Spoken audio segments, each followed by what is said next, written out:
Picture this. You are one of the most electrifying talents in English football, a player whose name is sung by thousands in the stands, whose face is plastered across billboards, and whose story is woven into the fabric of Manchester United's illustrious history. Now, imagine that. Almost overnight, your world turns upside down. Your legendary number 10 shirt is handed to a new recruit. Your place at the club you have called home since you were a child is under threat, and you find yourself training in solitude, away from the teammates you once called brothers. This is not a hypothetical. This is the reality for Marcus Rashford, a player whose journey mirrors the turbulent crossroads of loyalty, ambition, and the unforgiving economics of modern football. Just a handful of seasons ago, Marcus Rashford's rise felt almost cinematic. Emerging from Manchester's streets, he joined the club's famed academy at just 7 years old.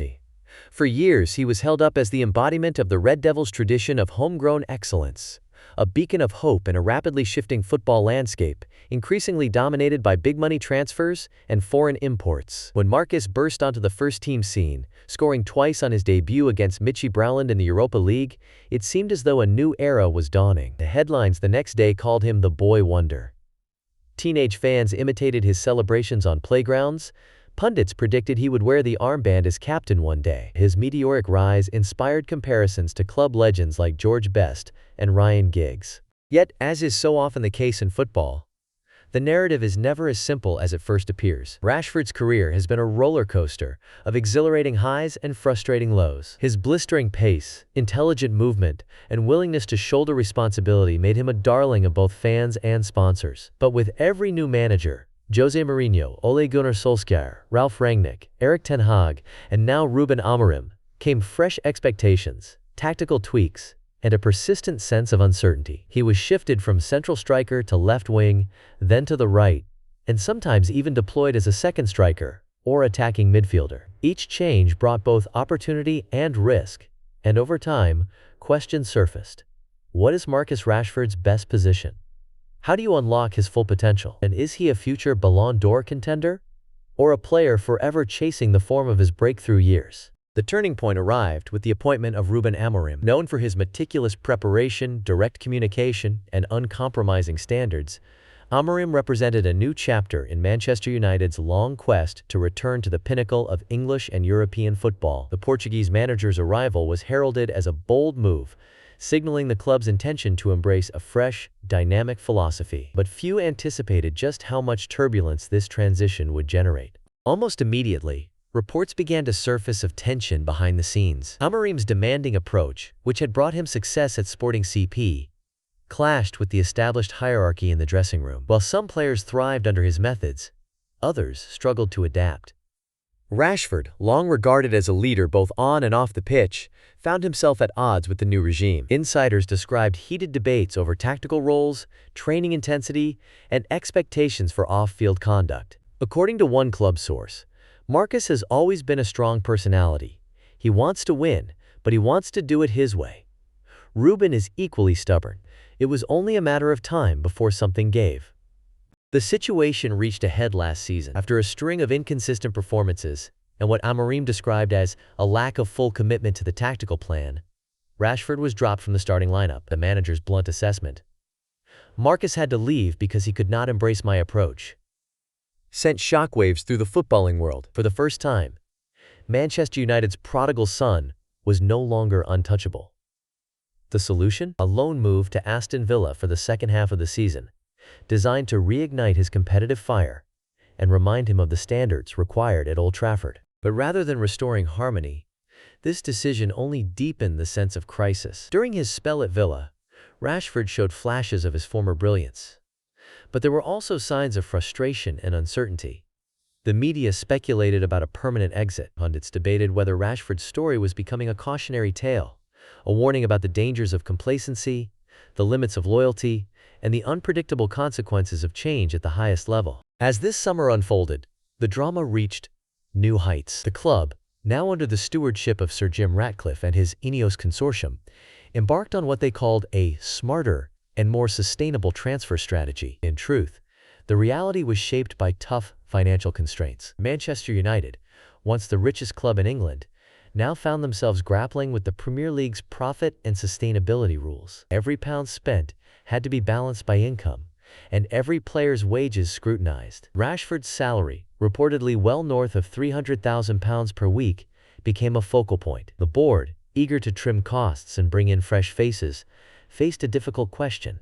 Could they afford to keep a player who was no longer central to the manager's plans? The answer came in a series of symbolic and practical moves. The iconic number 10 shirt, a symbol of status worn by club greats like Wayne Rooney and Dennis Law, was reassigned to new signing Matheus Cunha. Rashford, along with high-profile teammates such as Jadon Sancho, Antony, and Tyrell Malacia, was told to stay away from preseason training with the main group. Instead, they were granted access only to the club's medical and rehabilitation facilities, both at Carrington and remotely.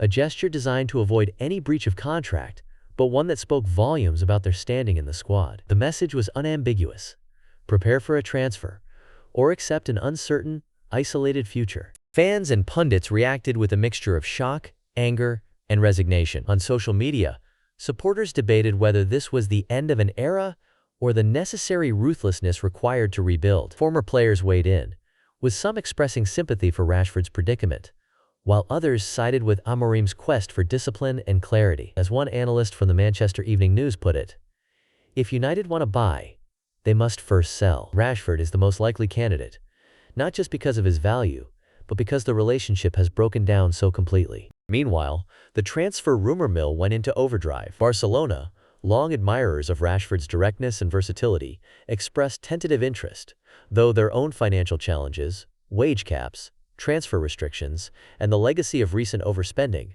meant any deal would be fraught with complexity. Newcastle United, buoyed by Saudi investment and eager to break into the elite, also registered their intent. Pundits painted a range of scenarios: a move abroad, a switch to a domestic rival, or even a last-ditch attempt to repair the relationship with Amorim. Yet the Rashford saga is about far more than formations and transfer fees. It is a story about pride, reputation, and the sometimes painful evolution of identity. For Marcus, the prospect of leaving Manchester United is not just a professional setback. It is a deeply personal loss. This is the club that nurtured him from boyhood, that gave him a platform to speak out on social justice issues, and that made him a household name in England and beyond. The thought of pulling on another shirt, whether it bears the blue and red of Barcelona, the black and white of Newcastle, or the claret and blue of Villa, represents both an opportunity for rebirth and a source of emotional turmoil. The contractual realities are equally daunting. Rashford's deal with Manchester United runs until the summer of 2028, making him one of the club's highest-paid and most valuable assets. Transfer expert Fabrizio Romano notes that the club may have to consider a loan or player swap, especially if their asking price cannot be met by potential buyers. For United, recouping a significant fee is essential to fund new signings. Names like Brian Mbeumo from Brentford and Christopher Nkunku from Chelsea have been floated as possible replacements, with price tags in the region of £35 to £40 million each. For Rashford, any move would likely require a willingness to accept lower wages, particularly if he is to join Barcelona, where financial prudence is now the order of the day. To understand the significance of Rashford's predicament, it is worth looking back at other high-profile departures in football history. Think of Cristiano Ronaldo's move from Manchester United to Real Madrid in 2009, a transfer that, while lucrative for both club and player, left a void that took years to fill. Or consider the saga of Gareth Bale, who swapped Tottenham for Madrid, only to experience both glory and frustration in equal measure. In each case, the departure of a homegrown or beloved star created ripples far beyond the pitch, affecting team morale, fan sentiment, and commercial strategy. The parallels with Rashford's situation are striking. If he leaves, Manchester United face the prospect of losing not just a talented forward, but a symbol of continuity and local connection in an era of rapid globalization. For the club's new owners, the challenge is to replace sentiment with strategy, to make decisions that serve the long-term health of the institution, even if it means short-term pain for supporters. For Rashford, the challenge is even more personal: to rediscover his best form, wherever he lands, and to prove that his story is far from over. Looking ahead, what are the most likely scenarios? First, the marquee move to Barcelona. This option, once the stuff of transfer gossip, now appears more plausible than ever, if the financial stars align. Barcelona are in the midst of their own rebuild, seeking to blend emerging talents like Pedri, Gavi, and Ansu Fati with experienced stars. Rashford's speed, versatility, and high work rate could make him an ideal fit for La Liga's more technical style. Imagine him running onto João Cancelo's through balls, darting in from the left flank at the Camp Nou and rekindling the joy that first made him a sensation. For English players, a move abroad is no longer the exception. Figures like Jude Bellingham and Jadon Sancho have shown that success can be found on foreign soil. Rashford could follow in their footsteps, transforming his career and reputation in the process. Alternatively, Rashford could stay at Manchester United and attempt to mend fences with Amorim. This path is fraught with obstacles. Amorim's comments have been blunt, and sources suggest the manager would rather turn to unconventional options, even joking that he would play the goalkeeping coach before reintegrating Rashford into the side. However, football is full of redemption stories. Think of David Beckham's rollercoaster relationship with Sir Alex Ferguson, or of Didier Drogba, who went from being written off at Chelsea to scoring the winning penalty in the Champions League final. If Rashford can demonstrate a renewed hunger, willingness to adapt, and commitment to the team's new tactical identity, he could yet write a remarkable comeback chapter. The emotional cost would be high, not least because the fans are divided, but the rewards could be transformative, both for Rashford and for the club's fortunes. A third, more pragmatic option is a transfer within the Premier League. Newcastle United, flush with ambition and resources, are said to be circling. For Rashford, this would mean a fresh start in a familiar league, with the chance to become a centerpiece of an emerging project. Yet, such a move is not without risk. Manchester United have historically been reluctant to strengthen direct rivals, especially when it comes to homegrown talents. The specter of seeing Rashford score against his old club, perhaps in a high-stakes clash at St. James Park or Old Trafford, would haunt decision-makers for years. And yet, in a football world increasingly driven by commercial logic and squad optimization, such deals are no longer unthinkable. Whatever the outcome, Rashford's situation is a window into the broader economics and psychology of elite football. The need for clubs to comply with financial regulations, to maintain squad harmony, and to balance short-term results with long-term vision has never been greater. Manchester United's shift to a more analytical, data-driven transfer policy under Sir Jim Ratcliffe is emblematic of this new era. No longer can sentimentality dictate decision-making. Every contract, every squad place, every kit number is now a chess piece in a high-stakes game played not just on the field, but in boardrooms, WhatsApp chats, and late-night video calls between agents and executives. The consequences will be felt for years to come. If Rashford departs and rediscovers his best form elsewhere, lighting up the Champions League, winning trophies, and restoring his international reputation, Manchester United may come to regret their tough stance. If, on the other hand, the club's new approach yields a rejuvenated squad, improved results, and a more sustainable financial footing, Amorim and Ratcliffe will be hailed as visionaries. For Rashford, the stakes are similarly high. A successful move could cement his legacy as a player of world-class caliber. A misstep could consign him to the long list of talents who never quite fulfilled their potential. For fans, investors, and those fascinated by the business of sport, this moment is a case study in negotiation, risk management, and the shifting balance of power between players and institutions. Rashford's apparent willingness to accept a pay cut to join Barcelona speaks volumes about the importance of happiness, challenge, and personal growth in an era when footballers are often reduced to statistics and salary figures. As one of his former teammates, Timothy Fosu-Mensah, recently observed, "The most important thing is for Marcus to feel good and be happy. His quality is not in doubt." There are broader lessons here as well. In the age of globalized sport, even the most iconic clubs must adapt or risk being left behind. The days when a superstar could remain at one club for his entire career are fading. Today, allegiance must be balanced with ambition, and chemistry with cold, hard economics. The Rashford saga is a reminder that, while talent is essential, relationships between player and manager, between club and fan base, between boardroom and dressing room are just as crucial. When those bonds fray, even the brightest stars can find themselves cast into uncertainty. As Manchester United prepare for a high-profile preseason tour, with fixtures in Sweden, Kuala Lumpur, and across the United States, the eyes of the footballing world are watching. Every decision, who starts, who is left behind, which new faces arrive, will be scrutinized for clues about the future direction of the club. Reports suggest that, behind closed doors, negotiations are already advanced for Rashford's replacement, with conversations ongoing with at least one Premier League rival. The message is clear.